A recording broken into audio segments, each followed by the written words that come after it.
сакламый жей. Үйден спорт залға барып жете алмайсың екен. Ел қауланасың, яласың, ақшаң жетіп бітмей. Біз саған көрсетешекпіз. Ие, нәрсе көрсетесің. Нәрсе көрсетесің сен.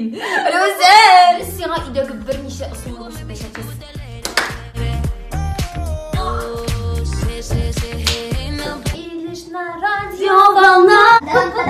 Мен вообще былай отырсам, вообще нық таза, короче. Ну почему? Біріншісі, бізге таяқ табырға керек, һәм нендей де болса ауыр, шондай ауыр. Таяқ һәм ауыр кетті. Ике шешәгә сатып